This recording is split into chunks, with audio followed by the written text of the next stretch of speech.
Hi there, my name is Elise and I am a holistic wellness coach specializing in integrated attachment theory, and I work with anxiously attached women overcome their core wounds and find that secure, loving relationship that they truly deserve. Today, we will be watching Netflix Love is Blind US Season 7, and we will be analyzing it through the lens of attachment. I don't know anyone personally in the show, so all commentary is purely speculation. Now, let's get started. Hello, everybody. Hey. I'm Vanessa Lachey.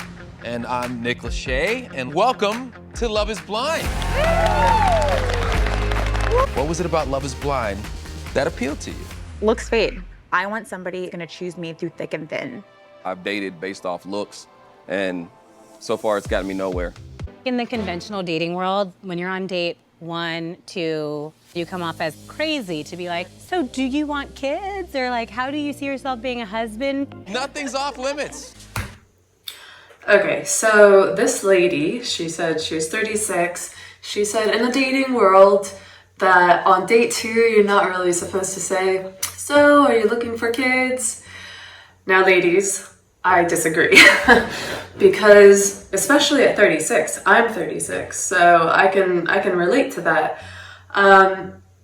You don't want to waste any time, and you just want to put all your cards out there, because if this person doesn't want kids, then you need to move on. If that's something that's really important to you, you know, it's okay to say it in the first date, in the second date. There's no problem with that. And if that's something that he wants, then he will be appreciative of that as well. At the end of the day, you're looking for your partner, right? So that means that you have to match. Your goals, your values, they have to match.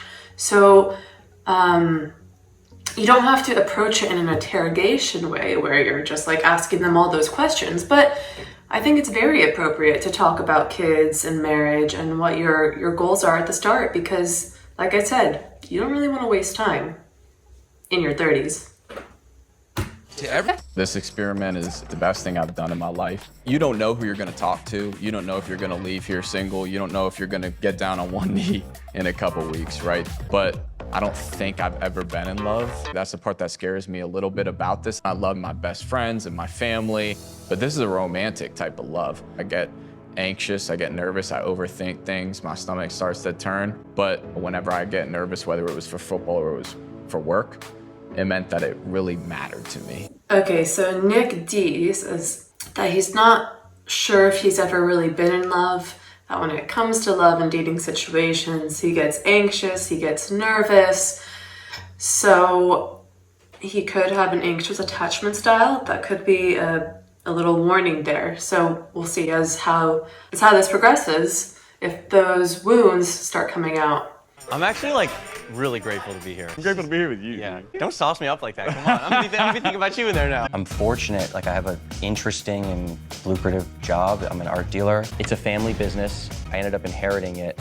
But one of my biggest insecurities is that a girl only wants me for money. I think that an experience like this that focuses on the emotional connection first is an opportunity that I couldn't pass up. People have different reasons for doing something like this. I think for a lot of women, it's more about finding someone who connects with them, that's, in a less superficial way. So, because men are very visual. So for women, this is something that would be beneficial because they can't see them. So they have to actually get to know them, their personality, who they are, who their values are. Whereas for men, on the other side, at least in Leo's perspective, this is beneficial for him because they don't know about how much money he has and what he looks like, because obviously some people, they kind of wear their money, they show it, and that can be attractive to women and other people. So yeah, it's really interesting. What is your name? I'm Taylor. How about you? Taylor. Ultimately, I want to come out of this with the person I want to spend the rest of my life with. My name is Garrett. Garrett? Yes. Can I call you G? Yeah, you can. When I was younger, I wanted to just achieve so much, and I thought that was the end goal for me, the meaning of life. And that's part of the reason why I haven't been in a relationship in quite a while. I don't want to keep doing this and then another 7 years down the road, I look up and I'm like, holy shit, like I just wasted so much time. I think that relationships are going like toward entropy. You need to work on keeping them together. I'd love for my next relationship to be my last. It's the dream. Wow, I like really like this conversation. So this is something that I truly stand behind, is the fact that relationships take two people. It takes the work of two people. There's a lot of talk in popular culture with women who say, oh, I want to be the prize, I want to be the prize, or men think that they want to be the prize. But I heard this quote, and I don't remember who or where I heard it from, but it's that the relationship should be the prize. So if the woman is the prize and the man is working hard to keep her, if the man is the prize and the woman is working hard to keep him, but if the relationship is the prize, then they are working together to keep the relationship. And that's really how it should be. So I like the way that this couple is thinking. I'm enjoying every moment of it just because I didn't believe in it, and I'm just ready to go. It's similar to anything that you do online, like Twitter or X or any like online social media platform. When you're talking online, you're behind a computer, so you kind of feel like you can say anything, which can be a good or bad thing. And just like what this guy is saying, he feels like he can open up more because he's not directly in front of somebody who is going to judge him, or at least he won't be able to see it.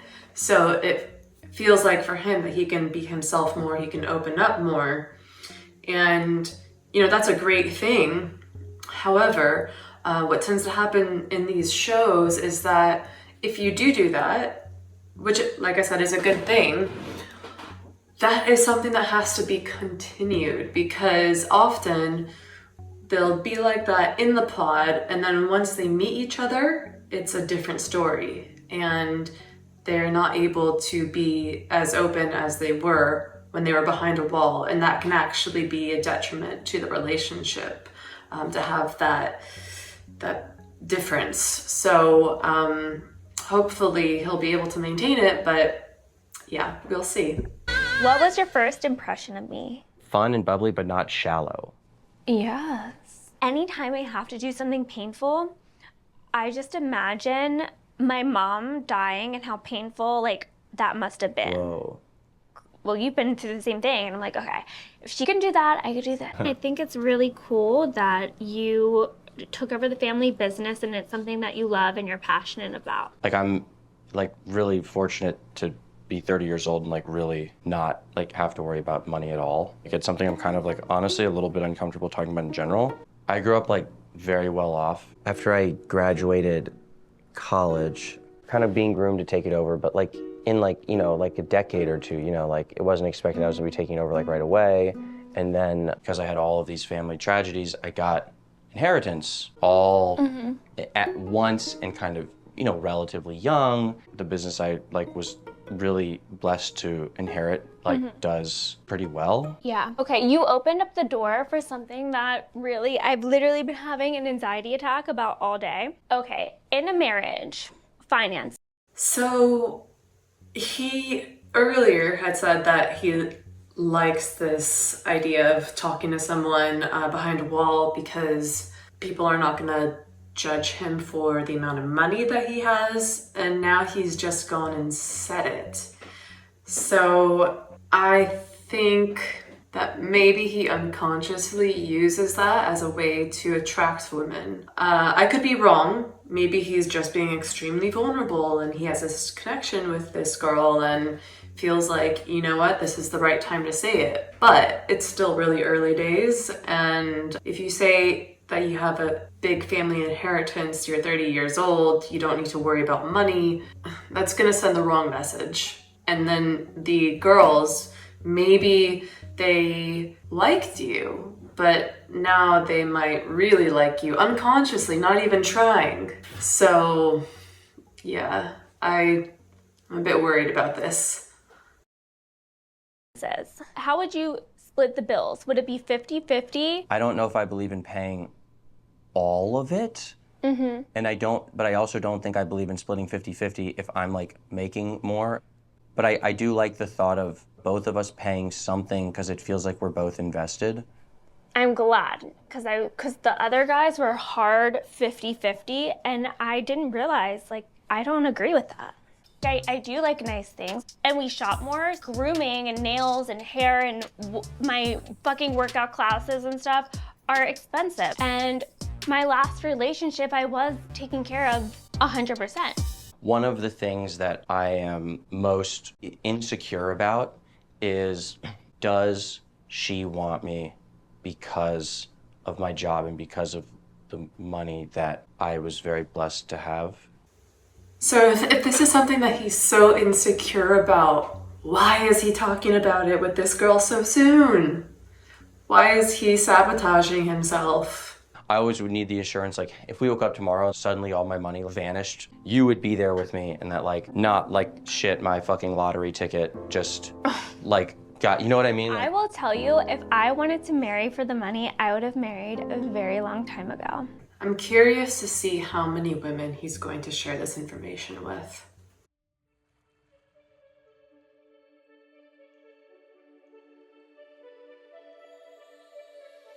Those are my thoughts of the episode. What are your thoughts? Do you agree with the things I said? Do you disagree? Please put it down in the comments below. I'd love to start a dialogue with you. And if you like what you have seen and want to see more, please like, comment, share, subscribe, and I will continue to put these videos out. And I look forward to seeing you again. So see you next time.